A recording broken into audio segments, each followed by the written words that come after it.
Great, thank you. Thank you so much for having me. I'm sorry I haven't been here for the rest of the day. Wednesday is my day where I take care of my kids, and unfortunately, the bosses have not given me as much time off as I would like.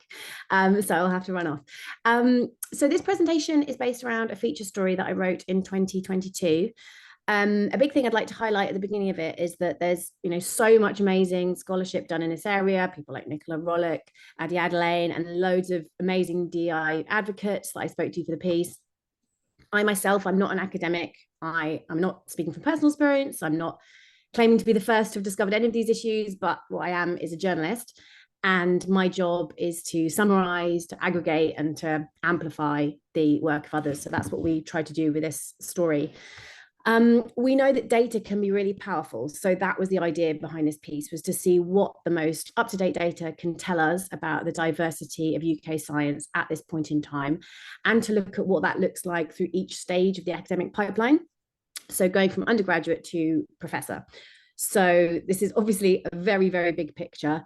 It's very stark. There are going to be a lot of areas where I'm going to run through a bunch of kind of things which might sound quite throwaway, but the point of the story and what we're trying to do here is just to show this very stark kind of picture in terms of the data, and then we'll try and bring in a flavour of the why as we go through.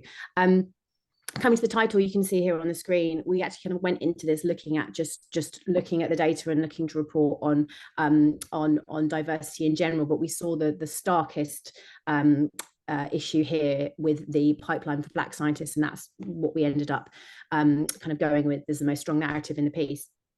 And then finally, of course, I know with this audience, I don't need to explain why any of this is important, but I do have to do that for a surprising amount of the time. So I'll say briefly that, science failing Black and other minority ethnicity researchers is not just an injustice, it's bad for science.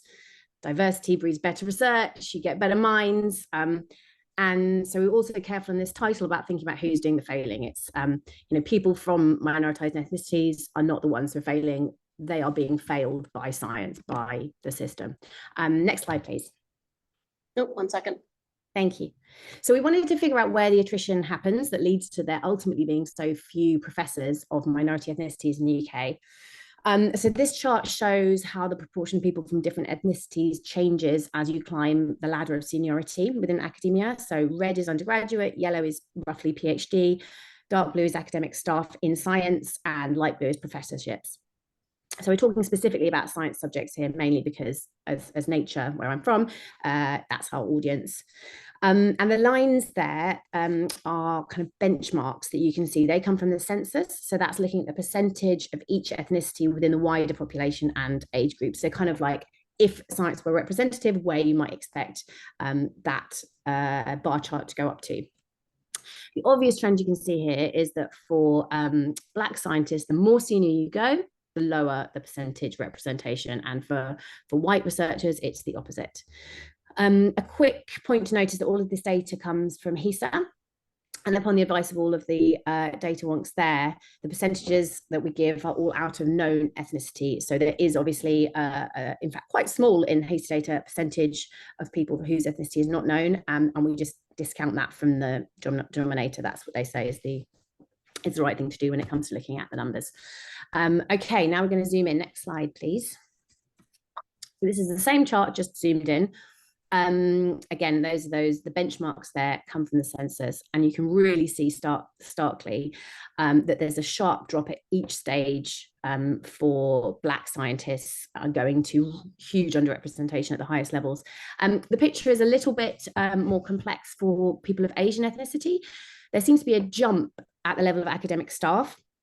And obviously it's hard to have more academic staff than you have people doing PhD. So the answer might be that whilst the student numbers cover domestic students, so people from the UK, the other data on staff includes all staff, so includes people who've come in from abroad, so that might help explain that data. Okay, now one massive limitation that you might already have spotted is that this uses really big broad ethnic categories, and so we're going to zoom in for the next slide.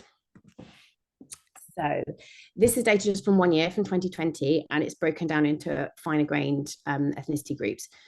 You can see here that the the ethnicity groups of Black and Asian actually hide a situation that's much worse for some finer grained ethnicities.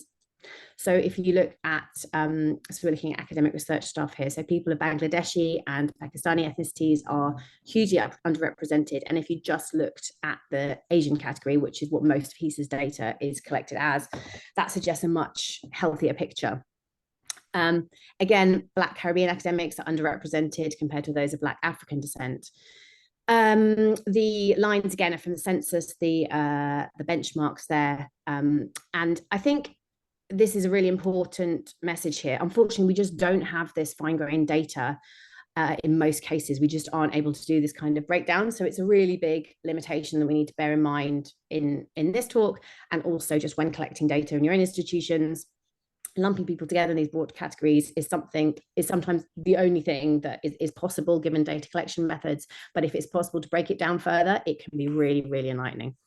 Next slide, please.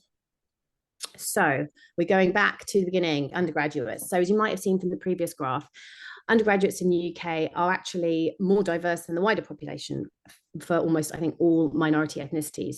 So you might think, great, there's a great base of diverse students feeding into the research pipeline. Well, not quite, unfortunately. And the reason is, in part, that diversity differs a lot by subject. So this shows the proportion of undergraduates who are of Asian or Black descent in a selection of subjects. The top line there is medicine, the purple one. Physical sciences is the orange line down the bottom. So we can see that particular science courses struggle to attract diverse students. And those are often the courses that end up leading to PhDs. So for instance, physical sciences. So I think there's more than 8% of degree students overall in science subjects were Black in this year that we looked at, which I can't remember exactly. Oh, it's all the years actually. And the number falls to 3.4% when we're looking just at the physical sciences. So that's a big old difference. There's better representation in engineering or vocational subjects such as law, business, and medicine. So getting students into subjects that often lead into research careers is clearly one thing to work on. So the question of why, again, that could be a whole other presentation, but I'll give you a very quick flavour of explanations that were given to me when I was writing this piece. So Marek Shamim, who's a PhD student at the University of Sheffield and a DI advocate, pointed out to me that some of the reasons are economic. So people from minority ethnicities might be from disadvantaged socioeconomic backgrounds, obviously far from always. And she said that might lead them to choose careers that they think will be lead to more financially secure jobs. Again, that's obviously not a universal trend. As one interviewee, Imperial physicist Mark Richards told me, it's essentially like some subjects feel like a luxury, so a purely academic pursuit, even when they actually have great graduate outcomes. So, you know, physics could lead into a tech job, civil service, banking. You might make a whole ton of money doing physics, but it feels like this like a quest for knowledge that's done by the privileged few. There's also, of course, cultural issues, as in feelings of belonging. Like if prospective students don't feel like they see people like them on a course, it's hard to imagine doing it, or that they would feel welcome. So this is definitely one area where there's a lot of work that could be done. Next slide, please. So already some subjects are not benefiting from the wider diversity at UK undergraduate level. Now, the real loss comes when we make the leap to PhD, which is, you know, the entry point into an academic career. This was some of the most shocking data to me. We wanted to do a kind of rough cohort analysis, so looking at the percentage of students from each ethnicity, you know, starting out in undergraduate science and then 3 years later going on to do a PhD.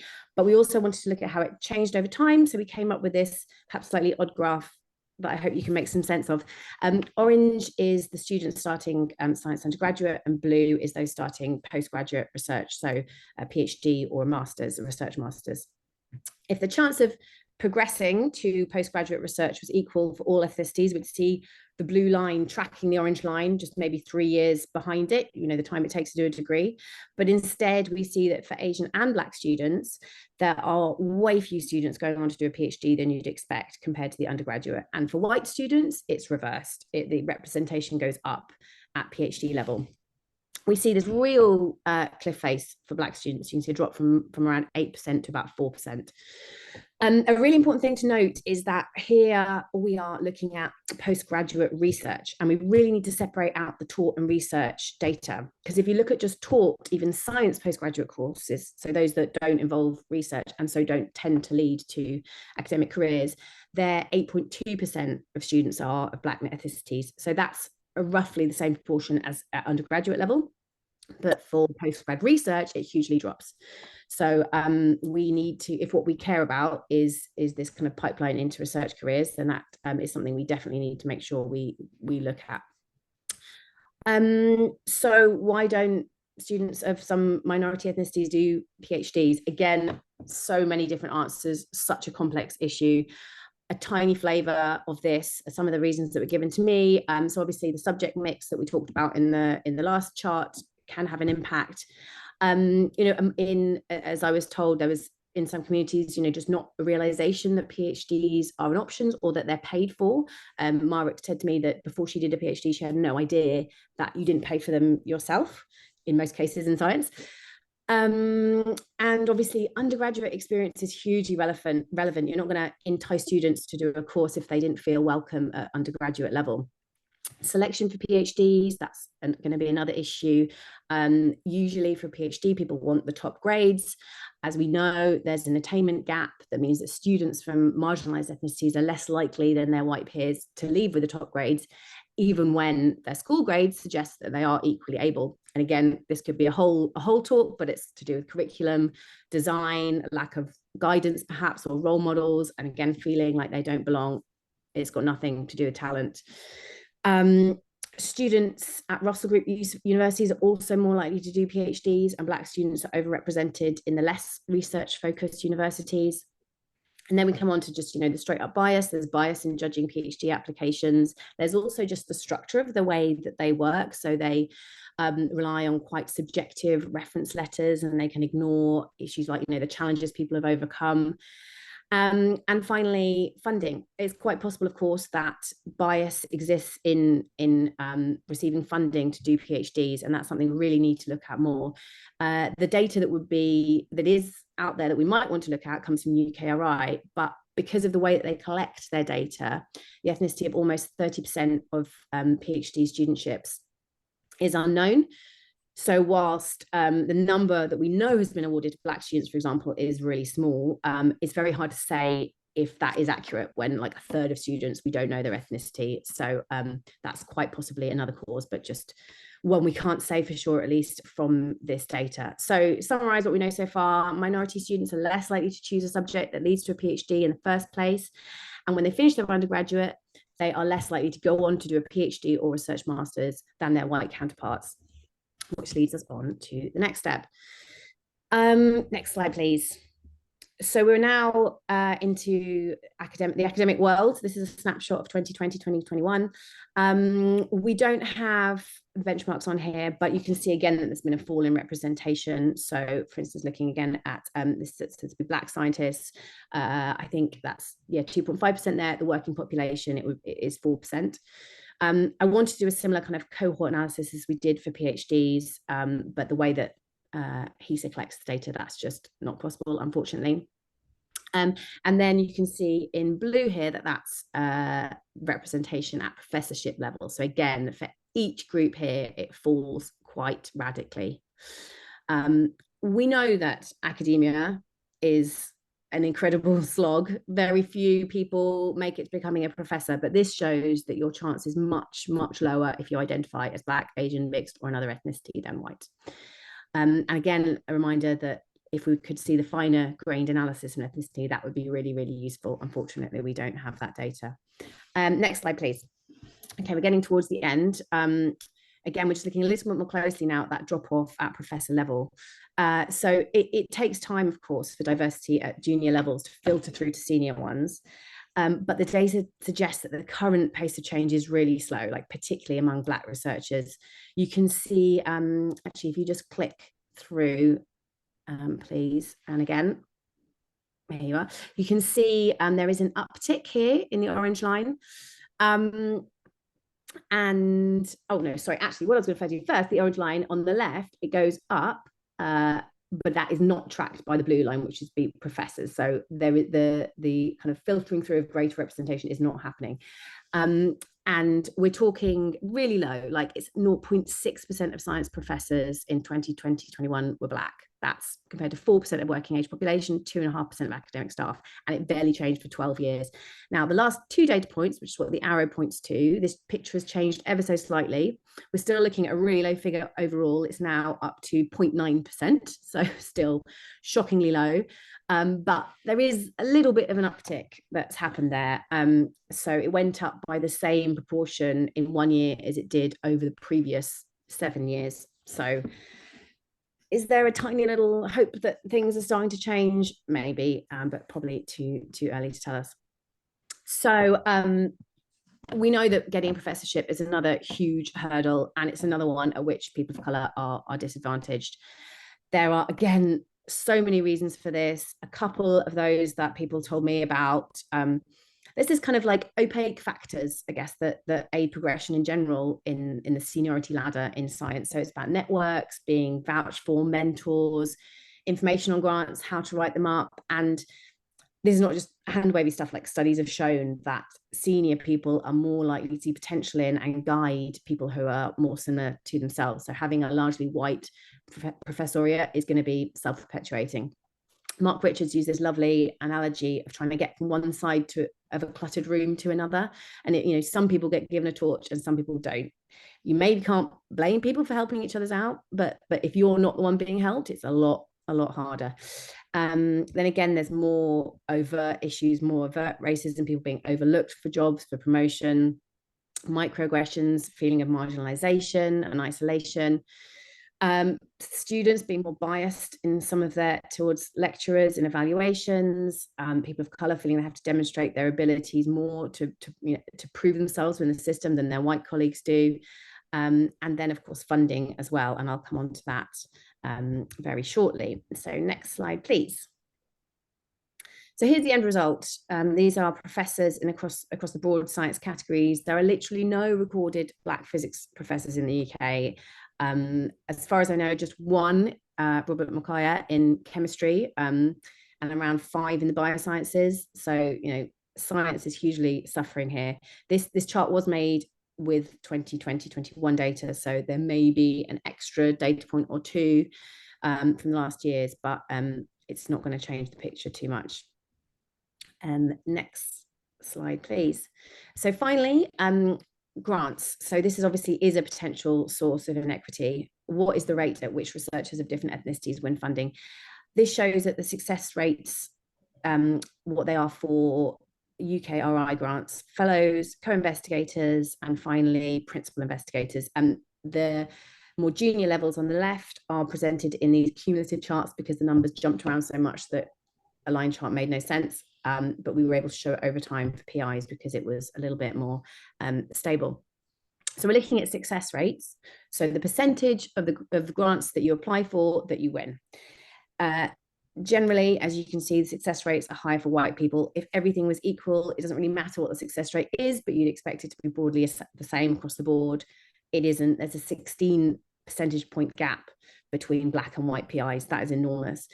Now, we can't say it's all down to bias. UKRI doesn't break the data down by geography or subject. So it could be, for instance, that researchers of some ethnicities are more likely to apply in subjects that have higher or lower success rates. That would skew the data. But it is really stark data, and it's definitely something UKRI are worried about, and they are looking into at the moment, as well as interventions. Robert McCoy, who I mentioned before, the UK's only Black chemistry professor, he told me that in his 15 years as a professor, every single one of his UKRI applications had been turned down, and he estimated he did one every 18 months. And there are similar success rate gaps at Wellcome and at the UK National Institute of Health and Care Research. All right, that's next slide, please. That's where my story ends for now. There are a bunch of people to thank, a bunch of people to follow, and here are some of the resources that I used in this story. A huge thanks to all of them, and to Hisa for letting me bug me so much and giving me all the data I needed. I know it's quite a bleak picture, what I just presented, and it's a ridiculously big picture analysis of a very complex situation. But the point of the story was to make people sit up and notice. And another thing I'd just like to say is that the experts that I spoke to for the story, again, really stressed that the responsibility for this dire situation does not lie with the people who are struggling to thrive in the UK academic system. The system is what needs to change. Institutions, funders, universities need to be asking, what is it about their structures, their environments that make them inhospitable? I gave a flavour of some of the issues, but I know that it's an understatement to say I rattled through them. So that's it for my talk. Thank you so much. Next slide.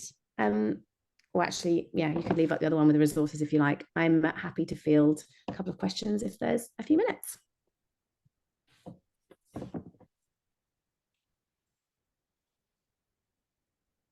Thank you very much for that, Lizzie. A really comprehensive, if not whistle-stop, to some of the really fundamental issues associated with the broken pipeline. As we know, there is a report called broken pipeline, and it speaks to a lot of the issues that I've spotlighted in that report. I don't know if there are any specific questions from the room that anybody wants to ask before I take chance for a minute. Hi, Lizzie, thank you. I've seen a lot of the data before, it's very interesting. I wondered if you had tried pushing UKRI for information on its application round. There were a few application rounds that UPSRC have done where if they're anonymised, and I tried to get data out of them for their anonymised peer review and completely failed. But you might have more joy than me. So this is Becky. You might have more joy than me. But there's I don't know if you've seen it, but there's a really good article on the Hubble telescope where they looked at progressively changing grant application system until at the end it was fully anonymised. Like I said, until the end it's fully anonymised, and they try everything from unconscious bias training through not giving the Christian name of the PI, through all these things, not telling you who the lead is, etc. And they don't get rid of their bias in peer review until they fully anonymise double blind the applications. And it's data sets that's really statistically sound. And it's the only thing they change from year on year, so they're not changing lots of things at the same time. And I tried to push really hard to convince UKRI that it needs to anonymise, and it would be great if journalists could do the same and take some of that evidence and push them around anonymisation, because I'm sure it applies to ethnicity and as equally as it applies to gender. That would be really interesting. Definitely, that is something that I can do. It's a tricky one because it's something that almost has to be enforced from the funder. I know that there are some situations where you can volunteer that you want your grant to be anonymised or you want yours to be double-blinded, but then you end up in these situations where when reviewers are looking at it, they see somewhere someone's got their name attached and others where they're double-blinded, and then they have biases effectively against the people who have asked for theirs to be double-blinded because they assume they're people who don't want their name out there. So there are lots of issues that you got to unravel there, but it has to kind of be a broad blanket thing dictated by the funder, I think, for that to work. But that's really interesting to hear the Hubble example. I remember the one you're talking about, and yeah, that sounds like something that I could definitely poke them on and see what they say. Yeah, sorry, I did mean for everybody, not volunteer anonymised. So yeah. Totally. And I did write to them, but it would be lovely if there was some more public pressure on reviewing it in articles and looking at feel free to drop me an email if you want to follow up more directly as well. Brilliant, thank you.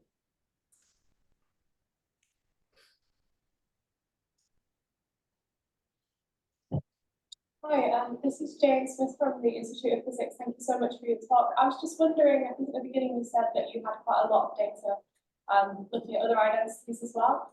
So is there any plans to do a similar analysis for other data sets, I guess, within the physical sciences? That would be really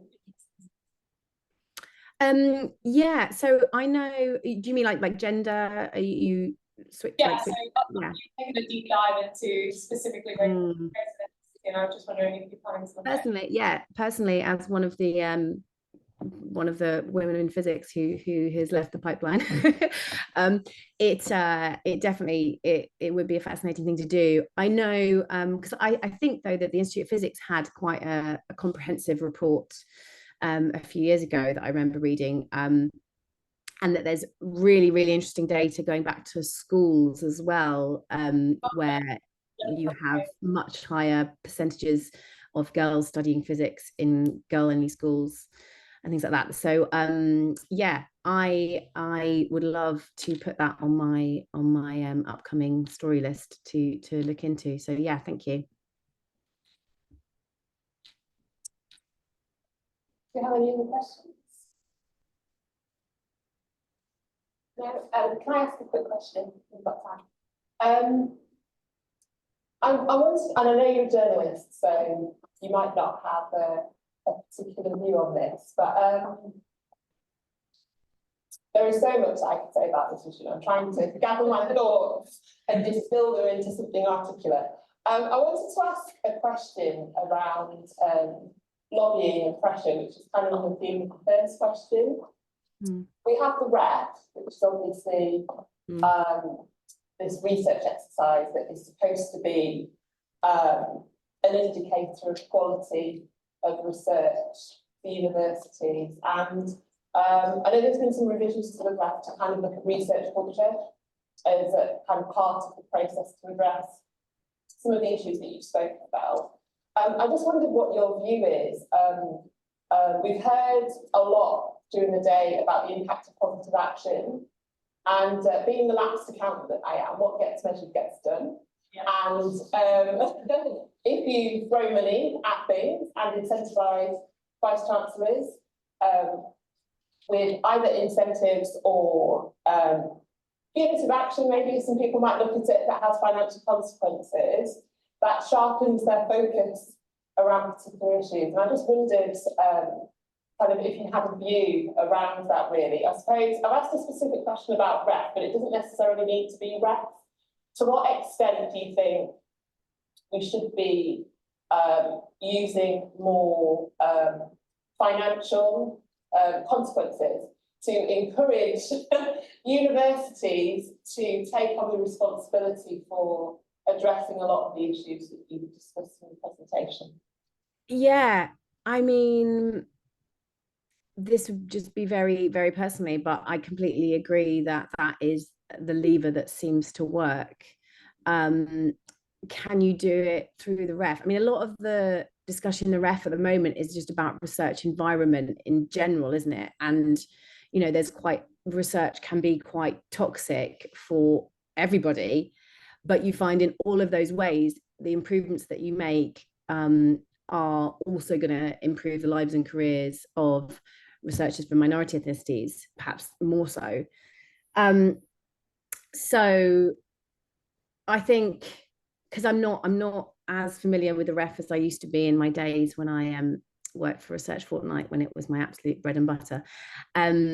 So I can't really say the specifics of how I think that should change, but I definitely think money talks. And one thing I want to do as a story is to do freedom of information requests to all the UK universities to figure out how much they are spending themselves on diversity, equity and inclusion, and perhaps, you know, more specifically on targeted measures, because money does make a difference and there's an awful lot of lip service. So yes, broadly, I would say personally, I agree that somehow working financial incentives in there would be a good idea, but I can't say specifically what they should be. No, thank you so much, Lizzie. Thanks for your contributions today and your time. We'll show our appreciation. Thank you very much. Thank you. Thanks so much for having me.